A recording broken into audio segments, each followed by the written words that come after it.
Do you guys want to learn a two-step live betting strategy that's going to hit at a high percentage? Now, I know you guys usually are watching the games and you guys want action in on the game, especially nationally televised games. You want action on that? Well, that's what this strategy is going to do, all right? This strategy is going to teach you in 2 steps how you can basically hit at a higher percentage on live bets. What's up, guys? I'm Frank with Linemaker Sports. Welcome back. And if you guys are new around here, this channel is dedicated to making you a more profitable sports bettor. And if you guys like videos like this, make sure you guys do me a favor and smash that like button. All right, now without further ado, let's jump over into the laptop and I'm going to show you guys exactly what this 2-step strategy for live betting is. All right, guys, now let's jump into the strategy and talk about it just a little bit. All right, so like I said, this is a live betting strategy, and this is just pretty much a quick overview of this. And if you guys do want more strategies on how to build your bankroll, make sure you guys go and click the link down below. First off, your goal is to find numbers that have strayed 7 to 10 points from what the number has closed at. Now, I'm going to use an example here, and this example basically is just because at the time of filming this video, this basically just happened. So let's say, for example, the Packers are closing at a favored -11. They're given 11 points, they're -11. Now, Packers come out, game starts, they have a bit of a bad start. Live betting starts kicking in as the game's going. So what happens with the line in the game?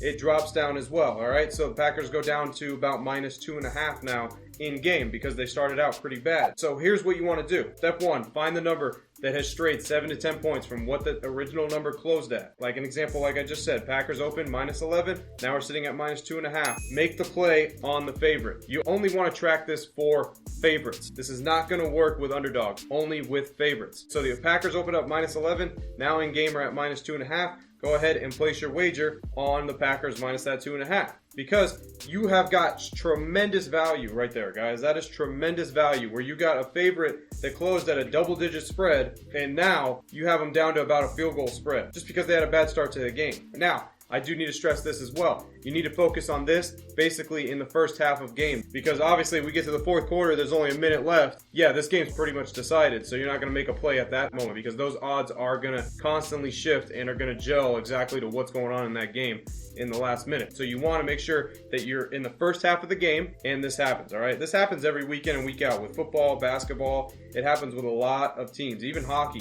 Hockey without point spreads and just money lines, it happens the same thing. But what you want to do when you're focusing on the spreads, step 1, again, find the live number that is 7 to 10 numbers away from what the closing line was. You have got tremendous value on that favorite, and you're going to hit at a very high clip just doing that. Maybe the Packers aren't going to cover a -11, but if they cover -2.5, you're golden, and you won that bet while everybody else that got it pregame and are not betting live, they ended up losing. Now, with this example, in the end, the Packers actually ended up winning by like 15 points or whatnot, but you could have got them at -2.5 in the middle of the game. So you're getting tremendous value by cutting off numbers like that because if you are an avid sports bettor, you definitely, what you've realized is that the sports books, they're never really off of that final number, all right? Whether it be a total or a spread, they're usually really close to it. So you're getting an advantage by getting a number that's 7 to 10 points away from what that original number was at. Now let's get on to the next part of this.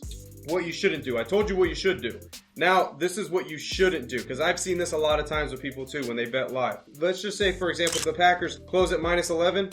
They get out to a good start in the game. Now they're at -20. Now they're -21 or whatnot. You never want to bet on something like that. Do not take worse numbers than what you could have gotten before pregame. Never do this. I see this all the time with people betting live bets. They end up losing because the team actually covers the original point spread, but does not cover the point spread that was live because it's just juiced up all the way, 10, 12 points. Never bet in game. Never bet a worse number than what happens before the game even started. Never. You will lose a lot. Trust me, guys. I've did all of this already. When it comes to live betting, these are just 2 keys that you need to basically live by. Do not bet numbers that are worse. That is such a bad thing to do, and that's why I'm taking a section in this video and definitely explaining to you guys what you shouldn't be doing, because I don't want you guys out there doing that. Do not take worse numbers that you could have got if you would have got a better number pregame. But like I said, on the flip side of that, look for numbers that strayed 7 to 10 points from what the number closed at. For a favorite does not work with underdogs. The reason why it doesn't work with underdogs is because a team could be getting blown out. You can get 7 or 10 more points, but